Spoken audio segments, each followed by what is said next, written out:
samurai who never removed his mask. In Japan's old castle towns, the memory of warriors still lingers, not only in museums and history books, but in alleyways, shrines, and stories whispered after dark.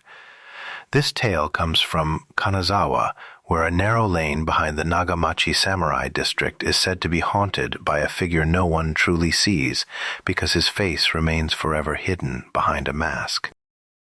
Chapter 1. Lantern Light on Old Stones.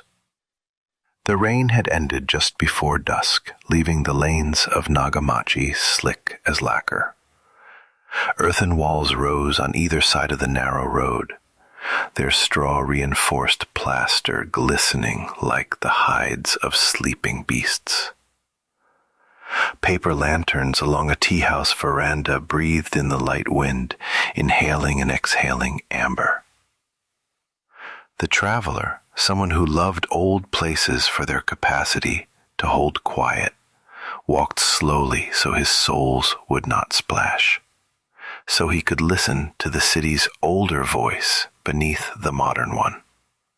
A shallow water channel ran beside the lane, the flow whispering around stones dressed by centuries of feet. The smell of wet cedar came from a courtyard gate where bamboo dripped and a pine bent like a bow. He paused by a tiny shrine tucked into the wall, a red cord, a dish of salt, a shard of sakaki leaf. He bowed, because in towns like this you bow at thresholds, even if you don't know to whom you speak. The lanterns brightened as the sky deepened to indigo. Somewhere a shamisen twanged, then thought better of it. The traveler traced a finger along a wall, feeling grit and old straw in the plaster. He imagined armored men passing this way when the road held more hoof than rubber, and felt that small shift of posture people get when they sense they are not the first to do a thing, only the latest. A crow clacked once from a tiled roof and fell silent. He turned down a narrower side lane toward the canal. Water caught the lantern light in long wavering blades. The air changed, cooler, touched with iron and camellia oil, the way an armory smells after rain. He could hear the city farther off, traffic, laughter, but here the sound thinned, like a string drawn tight. He told himself it was only the hour.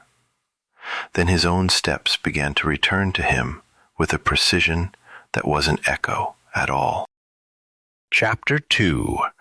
The Silent Shadow Follows. At first the rhythm was innocent, his footfalls doubling, a polite mimic. Old lanes make strange acoustics, he thought, walls and water conspiring to bounce sound back. Yet when he shortened his stride, the second set shortened. When he paused, it paused a beat late, like a companion who refuses to admit he is there. He turned. The lane behind was the simple geometry of night.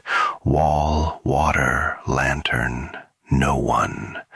He resumed, counting without deciding to count. 1, 2, 1, 2, the other cadence matched exactly. The hairs along his wrists lifted as if a breeze moved only there. He shifted to a different tempo, tapping heel then toe the way old samurai are said to have walked to keep balance beneath armor. The returning pattern copied that too, with the faintest suggestion of wood on stone. Geta, not rubber soles. He stepped beneath the eave to listen. A drip from a tile struck his shoulder and slid inside his collar, cold as a rebuke. The lane's surface reflected the lanterns like watery suns, and in each bright oval he saw a thin dark crescent cross and vanish, as if something passed between light and stone without accepting either. He spoke a greeting, sumimasen, in case some late passerby wanted only acknowledgement. The only reply was the quiet discipline of the water. The traveler retraced 3 paces and stopped. The unseen walker did the same, precision falling a fraction of a beat behind like a soldier obeying command. A waft of straw and wet silk reached his nose.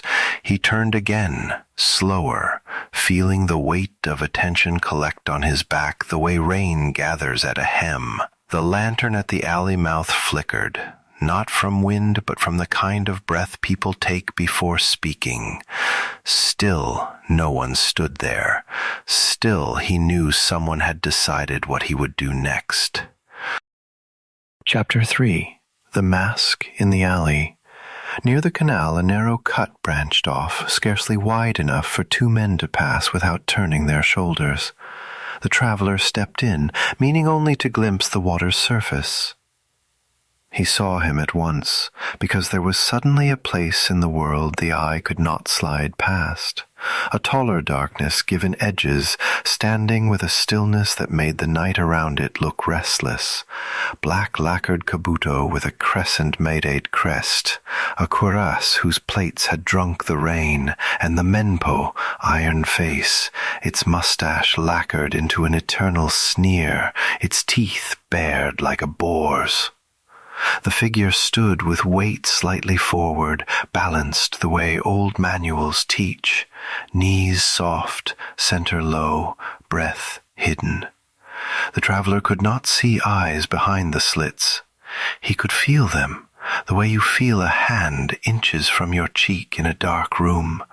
The smell of camellia oil, used for armor and blades, bloomed around the figure, fresh as if a cloth had just been wiped along iron. Beneath it lay a subtler scent, mulchy and clean, like wet straw mats that have known generations of feet. "Konbanwa," the traveler said, and bowed because to do anything else would be worse than rude. The figure did not return the bow. Instead, it turned the slightest degree, just enough for the mask to angle as though listening to distant orders. Somewhere behind them, a water spout knocked twice into stone. Tonk, tonk. The traveler took a careful step backward to give way. The figure did not move. The alley seemed to shrink by thumb widths, the way sliding paper screens make rooms grow small without changing their bones. He looked down at the water and saw 2 shadows rippling where one should be, and then a third, the crescent of a kabuto crest, span like a blade across the canal and dissolved. He understood that leaving would require the same thing as entering a duel, permission. Chapter 4. The Duel That Never Ends. He returned to his ryokan with his composure arranged like a tea set. Only after sliding the door shut and hearing the paper catch in its groove did he let his knees answer gravity.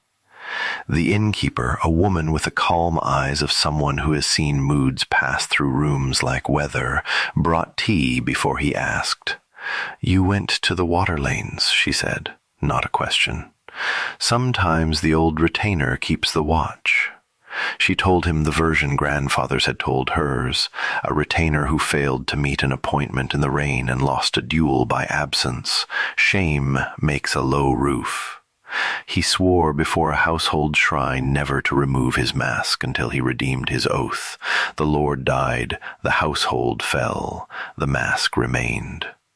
"Armor loves to be worn," she said. "If no one wears it, it learns to wear itself."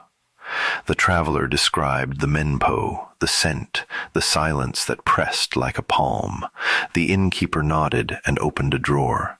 She placed on the lacquered tray a pinch of salt, a sprig of sakaki leaves, and a small folded paper with ink that had faded to the brown of good tea.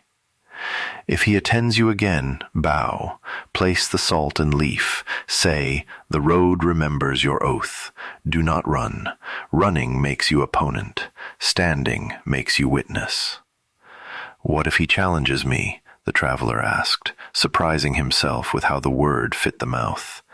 "He will not," she said. He needs an eye to see him, not a blade.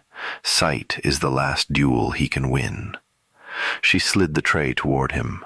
Return what belongs to the road. Leave what belongs to the living. Outside, rain began again, too fine to see but thick enough to change the air. Chapter 5. Honor Bound. Beyond Death. He found the alley by sound. The tonk of the waterspout, the hush of rain against plaster. The figure waited as before, patient as a bracket in a scroll. The traveler stopped, 2 tatami lengths away, and bowed until his spine answered with heat. He set the salt in a neat crescent on the stone, tucked the sakaki sprig into a crack in the wall, and laid the folded paper at the edge of the water, where it could drink a little and darken. "The road remembers your oath," he said, voice steady because it had a place to stand other than fear. "I see you are still keeping it." For a breath, nothing moved. Then the menpo tilted, a degree only, but in that small angle he heard the weight of whole winters, the smell of camellia oil thinned to something colder, the way steel smells when you take it from its scabbard after too long. The figure leaned so slightly that it could have been the alley settling, and in that lean he heard a word scrape the back of his teeth. Duty. It was air through iron, not voice. The lantern light behind them pulsed. Rain braided itself into finer strings. He kept his eyes lowered to the point of the mask's chin, refusing the gaze that makes a challenge. He counted 3 breaths the way tea teaches. First for the cup, second for the hand, third for the mouth, and stepped aside, offering the lane. A pressure lifted from the joint between neck and shoulder, that hinge where attention sits. The figure passed, not with footsteps, but with the arithmetic of absence, and the alley widened as if a boulder had been rolled away. On the canal's skin, a crescent traveled without reflection and sank like a moon beginning a new month. Only then did the traveler look up. The lane was empty, the smell gone, the rain ordinary again. He left the offerings and did not look back. Some vows outlive those who make them. If a mask turns toward you in a place that remembers armor, do not answer with fear or bravado. Bow. Return the road to itself. Let the breath behind iron find its way past you without learning your name. Nagamachi in Kanazawa preserves Edo period samurai residences with earthen walls, narrow lanes, and water channels. Mempo, face armor, and kabuto, helmets, were oiled with camellia to prevent rust. Sakaki branches and salt are common Shinto offerings. Samurai honor codes, bushido, and dual customs varied by era, but folktales often bind unresolved vows to specific places or objects, creating kept spirits.